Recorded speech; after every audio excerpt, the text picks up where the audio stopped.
Hello students. हम प्रेमचंद की class के लिए कल हमने हिंदी साहित्य का काल विभाजन पढ़ते पढ़ते हम लोग छायावाद तक आए थे और मैंने आप लोगों के सामने छायावाद की प्रवृत्तियों के बारे में थोड़ा सा डिस्कस किया था। छायावाद का मैंने जैसे आपको बताया था कि यदि आपसे कोई पूछे कि छायावाद किसे कहते हैं तो आपका आंसर क्या होगा, शायद आप जवाब न दे पाएँ। इसका एक पंक्ति में उत्तर है, प्रकृति में मानवीकरण को छायावाद कहते हैं। अर्थात जड़ सत्ता में चेतन सत्ता का जब आरोप किया जाता है वही प्रकृति में मानवीकरण होता है। कल मैंने आपको छायावाद की सारी विशेषताएं बतलाई थी। छायावाद 1936 तक का समय, ईस्वी सन 1936 तक, ईस्वी सन 1936 से 1943 तक का जो समय है वो प्रगतिवाद के नाम से जाना जाता है। राजनीति के क्षेत्र में जो साम्यवाद है वह, या हम कहें कि मार्क्सवाद की जो विशेषताएं हैं, साहित्य के क्षेत्र में वही विशेषताएं या कहें प्रवृत्तियां वही प्रगतिवाद की हैं। यदि आपसे कोई पूछे कि प्रगतिवाद के प्रमुख कवि कौन हैं, तो एक शब्द में हम उनको डिफाइन कर सकते हैं, परिभाषित कर सकते हैं, नकेन, नागार्जुन, केदारनाथ अग्रवाल, नलिन विलोचन शर्मा। इसमें छायावाद की जो विशेषताएं थी उसके बिल्कुल विरोधी विशेषताएं प्रगतिवाद की विशेषताएं होंगी। जैसे वो ईश्वर जैसी कोई सत्ता सृष्टि में विद्यमान है, इस पर यकीन करते थे, इस पर विश्वास करते थे छायावादी कवि। वहीं वो ईश्वर के प्रति इसका में अनास्था का स्वर मिलता है। और सबसे प्रमुख विशेषता जो है वो ये है कि वे सर्वहारा वर्ग के प्रति सहानुभूति का स्वर, मजदूर वर्ग, शोषित वर्ग, दलित वर्ग के प्रति सहानुभूति का स्वर हमें देखने को मिलता है। जैसे कि कहा गया, वह निराला की हम कविता पढ़ते हैं, मजदूर स्त्री का चित्रण करते हुए वो लिखते हैं, वह तोड़ती पत्थर इलाहाबाद के पथ पर। तो वो एक मजदूर स्त्री का चित्रण करते हुए कहते हैं कि वो भीषण दोपहरी में किस प्रकार गर्मी की तपन को सहते हुए भी बिना कुछ सोचे समझे रात दिन गुरु हथौड़ा लिए हाथ वो निरंतर प्रहार करती रहती है। तो ऐसी स्त्री के प्रति इन कवियों की दृष्टि गई, और न केवल दृष्टि गई अपितु सहानुभूति का स्वर हमें इस कविता में दृष्टिगत होता है।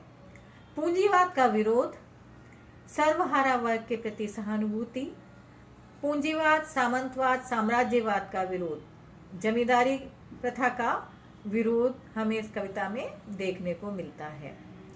यथार्थवाद से आसक्ति, जहाँ छायावादी कवि काल्पनिक थे, रोमानी थे, वायवी थे, कल्पना की उड़ानों में उड़ते रहना उनका प्रमुख धर्म था, वहीं इनका प्रमुख धर्म यथातथ्य जीवन का यथातथ्य अंकन, यथार्थ स्थिति का यथातथ्य चित्रण करना इनकी कविता का प्रमुख लक्ष्य रहा है।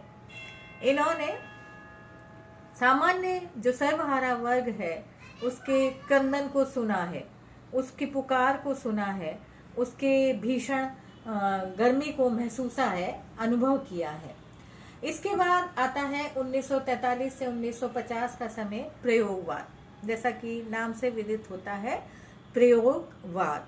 अर्थात इस काल में इसके प्रवर्तक रहे अज्ञे ने तार सप्ताह का प्रकाशन किया, और इसके बाद सप्तक, जैसा कि हम नाम से जान सकते हैं कि इसमें 7 कवियों की कविताएं संकलित हैं।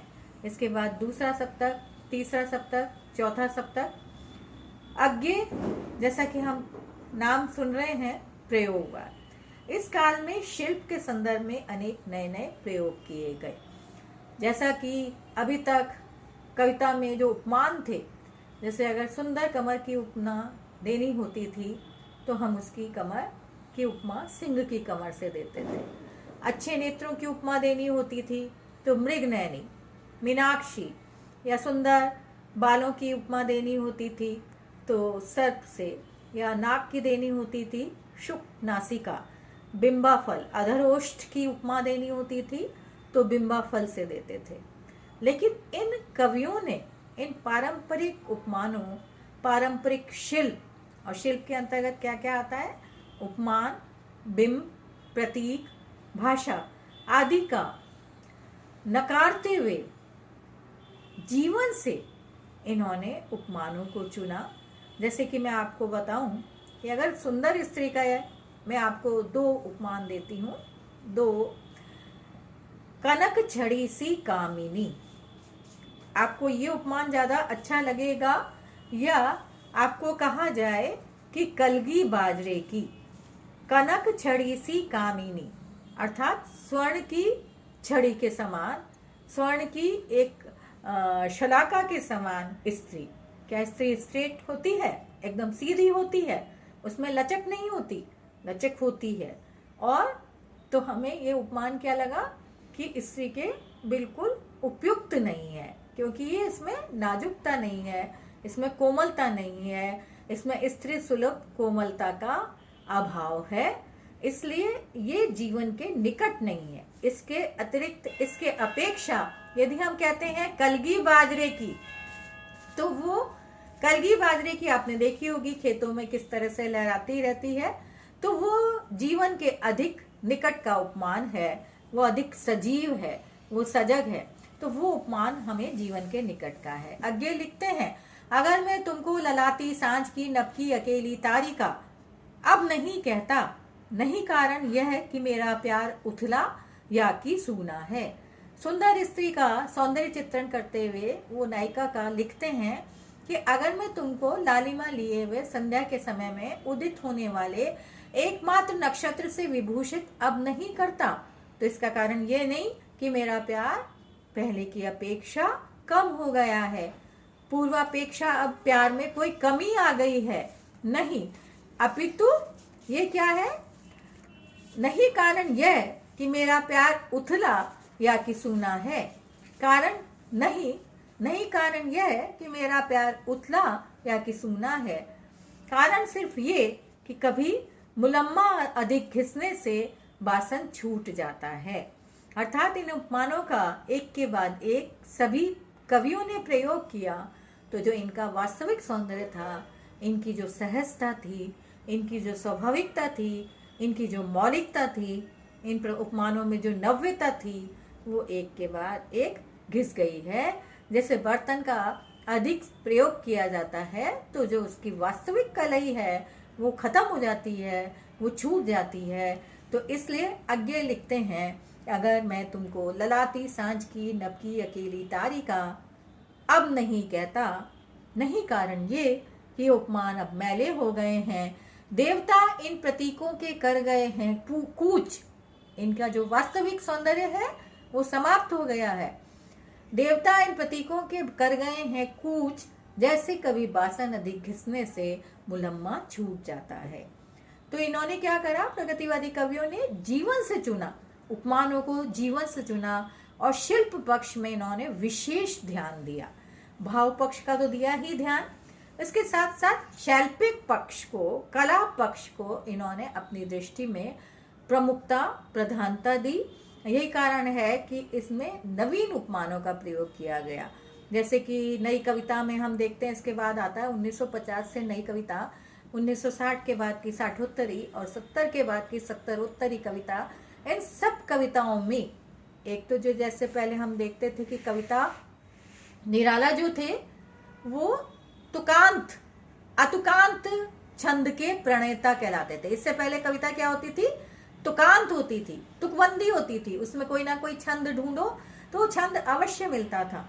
किंतु सबसे पहले छायावाद में निराला ने अतुकांत छंद के वो प्रणेता कहलाए। उन्होंने प्रारंभ किया अतुकांत छंद का, उन्होंने नवीन उन्होंने रचना की, कविता को छंदों के बंधन से मुक्त किया और मुक्त छंद के वो प्रणेता कहलाए। तो इसी तरह से जो नई कविता है, प्रगतिवादी कविता है, साठोत्तरी कविता है, ये छंद विहीन कविता है। यदि हम इसमें कोई छंद ढूंढेंगे तो ये जरूरी नहीं कि उसमें छंद मिल जाए। साथ ही जीवन के निकट की कविता है, तो इसलिए ये नीरस भी है, सरस नहीं है। इसमें अब जरूरी नहीं, आवश्यक नहीं कि कोई रस इसमें अवश्य हो। ये नीरस है क्योंकि इसमें जीवन के यथातथ्य रूप का यथातथ्य अंकन है। अतः ये नीरस है, शुष्क है, बोझिल है और कभी कभी हो सकता है उबाऊ भी हो जाए, लेकिन जीवन से जुड़ी हुई है। इसलिए आपको मैंने मोटे तौर पर आज तक की कविता के बारे में अध्ययन कराया। अब आधुनिक काल में गद्य की विविध विधाओं का जो विकास हुआ, अगली कक्षा में हम उस पर ध्यान देंगे।